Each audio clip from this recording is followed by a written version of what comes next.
নিরপরাধ কোনো ব্যক্তিকে মামলায় না জড়ানোর আহ্বান জানিয়েছেন ছাত্র জনতার আন্দোলনে পুলিশের গুলিতে নিহত শেখ জিল্লুর পরিবার।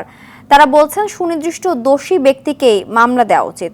অন্তর্বর্তী সরকারের কাছে জিল্লুর সহ কোটা সংস্কার আন্দোলনে সব হত্যাকাণ্ডের সঙ্গে জড়িতদের দৃষ্টান্তমূলক বিচার চায় পরিবারটি। রুহুল আমিনের ক্যামেরায় আরও জানাচ্ছেন বিপুল দেবরায়। শহীদ আবু সাঈদ নতুন বাংলাদেশের এক অকুতোভয় বীর সৈনিক। কোটা সংস্কার আন্দোলনে রংপুরে বুলেটের সামনে নিজেকে উৎসর্গ করে রচিত করেছে নতুন এক বাংলা। তাকে দেখে অনুপ্রাণিত হয়েছে আরেক মানবতার ফেরিওয়ালা রাজধানীর আফতাবনগরে ইম্পেরিয়াল কলেজে একাদশ শ্রেণীর শিক্ষার্থী শেখ জিল্লুর। আবু সাঈদের রক্ত দেখে যে ছেলেটি আন্দোলনে ঝাঁপিয়ে পড়েছিল, তিনিও মায়ের বুকে ফিরে এসেছে বীর হিসেবে। 18 জুলাই কোটা সংস্কার আন্দোলনে ঢাকার ইস্ট ওয়েস্ট ইউনিভার্সিটির সামনে পুলিশের সংঘর্ষ চলাকালে নিহত হয় জিল্লু।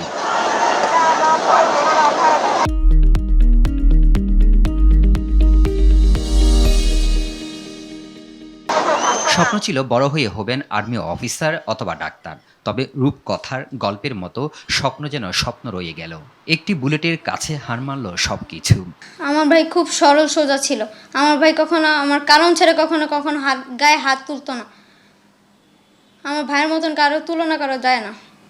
আমার ভাই এরম প্রকৃতির মানুষ ছিল। তিনি না থাকাটা, এটাই বেশি মিস করতেছি আমি। নিহত জিল্লুর বাবা হাসান শেখ ও মা শাহনাজ বেগম বলেন, সকল শহীদের বিচার চাই, তবে কোনো নিরপরাধ ব্যক্তি যেন মামলার শিকার না হয়। একজন আছে তো আপনার হুকুমদাতা, আমি চাই যারা আর কি অন্যায় করছে তাদেরই শাস্তিটা হোক। মূলত আমি বলবো না যে সবারকে শাস্তি দেওয়া হোক, যারা অন্যায় করছে পুলিশরা তাদেরকে শাস্তি দেওয়া হোক, এটা আমার মা হিসাবে চাওয়া।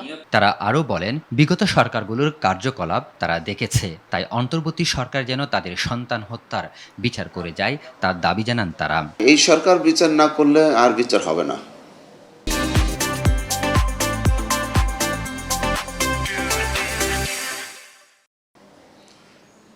কেন হবে না?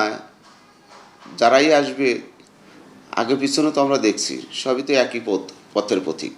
আমাদের দাবি উনি থাকাকালীন যাতে আমরা আর কি যারাই শহীদ হয়েছে, যারা এভাবে রক্তাক্ত হয়েছে এখনো হসপিটালে আছে, মানে তাদের মানে সর্বোচ্চ শাস্তি দিয়েই যাতে উনি একটা নতুন সরকার গঠন করে। কোটা সংস্কার আন্দোলন এনে দিয়েছে এক বৈষম্য বিরোধী দেশ, যাদের চেতনায় উজ্জীবিত আজ গোটা জাতি।